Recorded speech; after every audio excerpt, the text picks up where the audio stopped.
tardes. Estamos de nuevo en la Feria Internacional del Libro de Bogotá, pasando una tarde lluviosa y soleada, tratando de entender este clima, pero disfrutando de los libros, que es lo que nos reúne a todos. Hoy estamos con Diana Ospina, con un libro maravilloso, una novela que desde el título a mí personalmente me preparó para encontrarme con una gran obra. Es Sonido Seco. Así que vamos a conversar con ella para ustedes, nuestros lectores. Diana, ¿cómo estás? Bienvenida. Muchas gracias, muy contenta de estar aquí. Muchas gracias por esta invitación para hablar de Sonido Seco. Bueno, yo decía ahorita precisamente que a veces uno se encuentra con libros que digamos que el título es digamos que es tan sencillo que no causa un efecto, y a mí me pasó con Sonido Seco que inmediatamente sentí algo, o sea, me reverberó. Pensé en un sonido como de un golpe en la cabeza, por ejemplo. Luego uno se va adentrando y va entendiendo muchas cosas, pero no puedo evitar decirte lo que me generó el título, y me parece increíble. Y alguna vez hablaba con alguien y me decía y usualmente me gusta saber cómo se llega al título. ¿Es algo que pensaste inmediatamente, lo tenías de primero, fue surgiendo en el camino, fue al final? Porque realmente siento yo que logra el efecto inmediato, y es que a mí me invitó de una a leer la novela. No, me encantaría que fueran como unas epifanías. Ajá. Así, a veces lo son, pero justamente hablando con otros escritores del tema, discutíamos de cómo buscan ellos, cómo logran el título. Sí, sí. Y yo contaba lo que voy a decir en este instante, y es que yo primero escribo la historia y después trato de encontrar el título, y otros me decían, ¿cómo? Yo primero tengo el título. Sí, eso pasa mucho. Y después la historia, y yo decía, ¿cómo? No, pero entonces en este caso me encantaría decir que fui yo la iluminada. Ajá. No lo logré. O sea, tuve muchos títulos, pensé cosas. ¿Cómo cuáles títulos, por ejemplo? No, voy a decir el que más tiempo tuvo la novela. Lo que pasa es que yo sabía que no iba a poder tener ese título al final. Durante mucho tiempo el manuscrito lo llamé La pistola de mi hermano. Ajá. Que me gustaba. Ajá. Pero el problema es que ese es un título que ya existe en una película de Ray Loriga. Okay. Que viene de un libro que es Caídos del Cielo, que es el que está en el epígrafe. Uh-huh. Porque como usé tanto tiempo lo de La pistola de mi hermano, pues yo necesitaba como, bueno, este homenaje, porque tuve muy presente ese libro y esa película que se llama La pistola de mi hermano, pensando, Ray, me robaste, me robaste ese título. Me ganaste. Y igual decía, no, ¿cuál? Y estuve mucho tiempo discutiendo, y en realidad fue Juan David Correa, el editor de Planeta, que empezó como a leer las primeras páginas, y en realidad Sonido Secos aparece, o sea, está escrito en la tercera línea, yo creo. Sí. Y él estaba como leyendo el comienzo y me dijo, oye, y eso de Sonido Seco, ¿qué es lo que tú tienes escrito? Y yo, te iluminaste, me iluminó, y fue como, este tiene que ser, pero no, yo no alcancé a verlo. Y claro, cuando él lo dijo, para mí tuvo todas las reverberaciones del mundo, porque pues así había escrito yo finalmente el sonido de esa bomba. Sí. Y de pronto y en el libro yo sí construyo esta idea de que hay una bomba que estalla, que es con lo que arranca la historia, pero hay otras bombas metafóricas, vamos a decir, que estallan, ¿no? Entonces me pareció que iluminación genial. Y entonces cuéntale a los lectores por qué pensaste llamarla en algún momento La pistola de mi hermano, porque eso es justamente el objeto que detona la historia. Exacto, pues es como esa doble detonación. La historia arranca con una mujer, Manuela, que está caminando por el Parque Nacional, que era la imagen germen que yo tenía, o sea, como la semilla de imagen que yo tenía para escribir la novela. Es una mujer va caminando por el Parque Nacional específicamente, y en la mitad de ese parque, un recorrido que yo hice 1000 veces, estalla una bomba. Son los años 90, digo, no es tan raro. Y en medio del atontamiento que produce la bomba, hay un hombre que se estrella contra ella, la hace caer al piso, se va el hombre, y cuando ella se para y se mete la mano, siente algo raro en el abrigo, y hay una pistola. Esa era mi imagen inicial. Buenísimo. Que yo ya decía, wow, todo lo que se abre, qué increíble, pero ¿para dónde me va a llevar esta historia? Y lo que descubrí cuando empecé a escribirla es que me parecía todavía incluso más inquietante. Ya todo era muy inquietante, que ella conociera esa pistola, que ella supiera, reconociera esa pistola, no en el primer momento, sino cuando ya tuviera, porque en el primer momento no está, bueno, cualquier latinoamericano, ni siquiera tiene que ser colombiano para entender esto, no se le ocurrirá a la policía, porque dice voy a terminar en un problema, ¿qué hago? Y ya cuando en la casa puede ver el arma, la reconoce como el arma de su hermano, que era un arma que estaba desaparecida, su hermano murió unos meses atrás, dramáticamente, y el arma desaparece en ese momento, y el papá ha buscado el arma, ha sido un tema muy vinculado con esa muerte, ¿no? Como que no se ha podido cerrar esa muerte porque hay un arma desaparecida, como simbólicamente es una sensación de que hay algo de él que está por ahí, y ella cree haberla encontrado, pero eso no puede para ella ser como una respuesta, porque ¿por qué estalló una bomba? Me la pone un hombre, que tiene que ver mi hermano con esto? Entonces ahí pues se vienen todas las preguntas que van a llevar a Manuela a indagar, y el plus tal vez que yo quería aquí es que me parecía que Manuela se me quedaba corta para entender a esa familia, entonces que yo iba a necesitar abrir, o sea que el lector va a tener más información que Manuela, es decir, nosotros vamos a entender incluso más cosas que Manuela, porque me interesaba era como abrir a quién es ese papá, quién es esa mamá, por qué ese hermano tiene un arma, qué pasa con esa arma, para que después uno ya pudiera acompañar a Manuela y entender más las preguntas que se hacen. Eso es muy chévere porque justamente, digamos, uno pensaría que la perspectiva, digamos, habría sido muy valioso solo desde la perspectiva de Manuela, pero es aún más chévere encontrarse esas otras miradas y entender el porqué de muchas cuestiones familiares. Exacto. Es decir, uno pensaría que va a ser una cosa policíaca y que se va a desarrollar por ese lado, y sin embargo la presencia de estas preguntas y de estas reflexiones alrededor de la familia también son muy poderosas. ¿Por qué decidiste abrir ese espectro y ahondar justamente en estas cuestiones familiares de las que a veces no queremos hablar o que tenemos ahí como en pendiente? Es que sí, o sea, como que efectivamente hay una estructura de thriller, porque claramente es un thriller.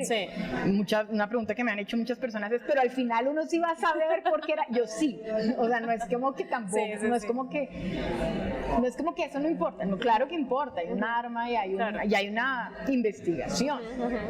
Entonces en ese sentido es un thriller. El giro que me gusta, yo quería darle al thriller era no quedarme en un thriller clásico, que tenía como el arranque para quedarme en un thriller clásico. Tiene todos los ingredientes. Ya el suspenso, la cosa. Sino de verdad más en esta radiografía, no sé si llamarlo así, familiar, y que el lector entendiera las fuerzas que gobiernan esta familia, que no van a ser visibles. O sea, Manuela va a entender un pedazo, pero no lo va a entender todo. En realidad, el que va a armar todo el rompecabezas al final va a ser el lector. El lector es el que entiende más que cualquier otro personaje. Claro, tiene todas las porque ese tiene todo, está viendo todo el mapa. Y cuando yo empecé a escribir la historia, solo estaba con Manuela, y en un momento yo dije, pero ¿cómo van a entender a este papá de Manuela? O la relación con la mamá, me parecía que no se iba a entender, o porque ese hermano, voy a decir una cosa que pasa en muchas familias, ese hermano es como el favorito de la mamá. Manuela no resiente eso, pero él es como el favorito. ¿Y por qué? Una pregunta como tan sencilla, ¿por qué la madre lo protege tanto? Y yo dije, si me quedo solo con Manuela, va a ser lo que Manuela intuye, y ella efectivamente adora igual a su hermano, hay unas cosas que nunca va a saber, sobre todo porque uno casi nunca sabe la vida antes de los papás. Es que yo siento que a veces en las familias nos falta, hay muchos tabús y temas que no se hablan, pero también mucha comprensión de las historias anteriores de los miembros de una familia, como que a veces uno empieza a ser parte de una familia, digo por ejemplo cuando uno se convierte en mamá, y entonces uno ya es mamá, pero pues es que uno es mil otras cosas y fue otras cosas, y hubo una historia de amor antes, y esa historia de amor estuvo atravesada por una cantidad y fue hijo, y estuvo atravesado por una cantidad de fuerzas, y después se convierte en madre, y llega a convertirse en madre con todo eso que uno carga. Entonces, igual en esa relación con el hijo no es que todo esté limpio, sino todo está atravesado por esas cosas que cargamos, que no necesariamente uno es consciente, pero que terminan reflejándose. A mí me gusta mucho la palabra que usa Alejandra Algorta, que es mi editora, que trabajé muchísimo con ella, que ella en la contracarátula, ella se leyó la primera versión de la novela y me dijo, esto es una constelación familiar, y yo dije sí, porque él sí lo es. Concepto... Y más que solo en la terapia en sí, es como en la idea que me parece muy poderosa, y es que en una familia uno ocupa, como en los planetas, un lugar. Sí. Pero no es un lugar banal, es decir, no es un lugar al azar. Ajá, sí. Sino que está atravesado por las estático, fuerzas. también no, está. exacto, no es estático, y tiene que ver con las historias familiares. Tú decías en una entrevista que querías que la violencia fuera telón de fondo y no protagonista, porque finalmente la violencia siempre está atravesándonos. ¿Cómo lograste equilibrar la historia de manera que, aunque empieza con esta situación tan violenta de la bomba y hay una pistola y todo esto, a pesar de eso hay un equilibrio y hay una narración muy bella que nos lleva a ese trasfondo de los personajes? ¿Cómo lograste equilibrarlo? Sí, sí. Y todo el tiempo me estaba haciendo esa pregunta porque tampoco quería que la violencia se olvidara, ¿no? Exacto. Y trataba de que en la historia, como que cuando uno ya lleva un tiempo sumergido en la historia, de pronto hay unas balas que suenan a lo lejos, o algo violento que sucede, o el personaje, estoy hablando de las primeras páginas, el personaje que aparece, que vive en el barrio, que viene, que lo habían apuñalado, o sea, pero ellos pasan, ¿no? Sí. O sea, como que yo decía, a mí no se me puede olvidar, porque yo siento que en Colombia, pues sí, pues está como omnipresente y estamos muy acostumbrados a esa violencia, como que uno llega a una reunión y por el camino le han pasado una cantidad de cosas, Sí, sí, sí. o ha tenido miedo, o ha pasado algo, o vio a alguien gritar, inseguro, se siente inseguro, o ha visto que alguien le gritó a alguien, o sí. que hay mucha violencia ahí, pero no llega a la reunión a contar todo eso, sino como que es parte como de la vida. Entonces había algo en esa violencia que estaba ahí, que me parece que aunque se ha vuelto como invisible, ahí está y la vemos y la tenemos ubicada, pero me parecía, quería mucho hablar de una violencia que me parece menos, que es la que está en las relaciones personales. Aquí, por ejemplo, hablo específicamente de una violencia que está en la familia, claro, que no es golpes, ahí no hay, no es necesariamente no es esa violencia tan explícita. no, ni se hablan feo, nadie ahí es violento, grosero, no es eso. Y en las amorosas, nadie le está pegando a nadie ni nada, pero esas relaciones que tienen estos personajes de 20 años también están atravesadas por cosas muy violentas, ahí sí que muy normalizadas. Sí, exactamente. Ahí sí que invisibles. Ajá. ¿No? Y como unas maneras de amarse y de todo muy compleja y muy difícil de ver la violencia que hay ahí, ¿no? Hay momentos en el libro en que Manuela, por ejemplo, toma conciencia como de violencias que había habido que ni siquiera las había pensado como violencias, ¿no? Sería muy chévere que cuando hablas del rompecabezas lo arma el lector, y cuando se sugieren cosas es muy chévere cuando realmente una novela no da respuestas, sino que deja las preguntas sugeridas, ¿no? Tú has sido docente, has escrito cuentos, trabajas también con cine, eres codirectora de la revista de cine. ¿De qué manera todos estos ejercicios narrativos tan diferentes, una cosa es escribir para niños, otra cosa es escribir sobre cine, has escrito columnas para revistas, ¿cómo todo esto va nutriendo tu labor como narradora, creadora de, en este caso, bueno, ya tenías una novela anterior, ¿cómo nutre todo eso tu ejercicio? ¿Has escrito cuento también? ¿Eso nutre tu escritura o son como compartimentos independientes? No, pues digo, claro, son compartimentos diferentes cuando me siento a trabajar, pero pues aquí es donde soy libre, total. Porque lo que he escrito para niños o para adolescentes está atravesado por preocupaciones pedagógicas, y ahí, digamos, hice las novelas gráficas de la Comisión de la Verdad, pero eso me permitió estar, por ejemplo, en los encuentros de víctimas, en las preparaciones de muchos de los encuentros, cosa que agradezco enormemente, pensando precisamente en esas violencias mega visibles, pero muy cerca de la historia personal también, ¿no? O sea, como que todo el tiempo estoy pensando cómo llevo esto y sacarlo de estas cifras, a volverlos esas historias donde finalmente todos nos podemos sentir empatía y sentirnos cercanos. Entonces yo siento, ahí tengo un marco, o sea, tengo que hablar de esto, es para este público, se espera que haya una cosa pedagógica detrás, pero yo siento que todo eso que exploro después cuando estoy aquí es como, aquí soy libre, aquí se puede hacer lo que yo quiero. el que se me quedó pendiente, el que no sé qué, las violencias, pues trabajando con adolescentes todos estos años, las violencias que también he visto, que me han contado entre ellos, y yo decía, yo quiero que eso esté ahí, ¿no? Como en esas invisibles, pero no, todo se nutre al final. Para cerrar, ¿cómo ha recibido la gente esta novela y qué te dicen los lectores y qué representan los lectores para ti, sobre todo con una novela tan compleja donde se cuestionan estos temas familiares, donde hay estas violencias? ¿Qué te han dicho los lectores? ¿Cómo reciben esto? Bueno, está empezando, estoy esperando mucho el lanzamiento ahorita el sábado. Salí como es segunda novela, como que en la primera nadie tiene expectativas de uno, ¿no? Como yo no sé ni usted no hay con qué comparar también. Pues como que venía de ser, he leído otras cosas o los cuentos, pero bueno, claro, novela, vamos a ver por qué. Y tengo algunos cuentos míos son como más fantásticos, como que yo siento que los que llegaron ahí llegaron como y era una primera novela en primera persona, en un universo más pequeño, una familia pero en un universo más pequeño, y yo estaba muy como, no sé, como el que va a llegar.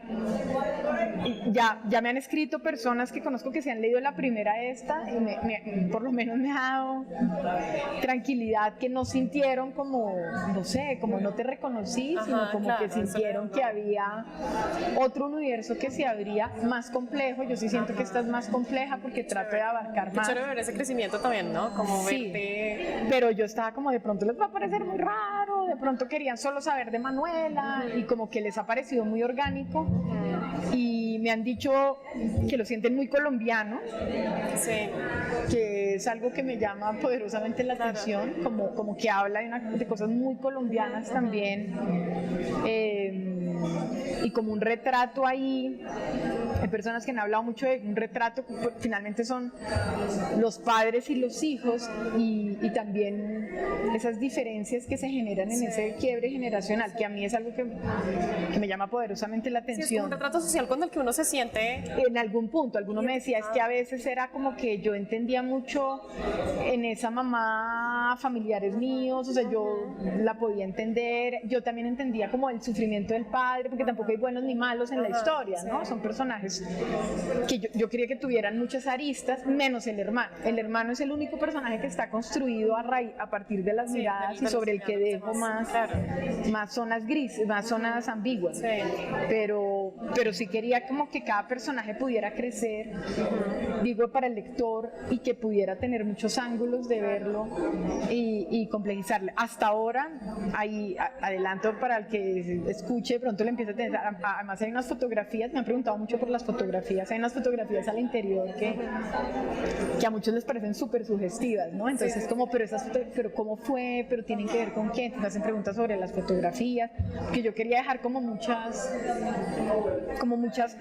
piezas. Sí, como unos anzuelitos ahí también. Sin que sea, estamos de acuerdo, sin que sea como esas novelas, difícil de leer, a mí me interesa que sea muy fácil de leer, pues como pienso mucho en el ritmo, ahí sí pienso mucho en el cine, como mucho en el timing y en el ritmo, y que siempre esté pasando algo. Alguien me decía, pero es que uno terminaba un capítulo y era como que está pasando algo y está pasando algo, y yo, no, yo sí pienso como en una estructura que tenga como el thriller, que es como, bueno, pero ¿para dónde va esto? ¿Para dónde va esto?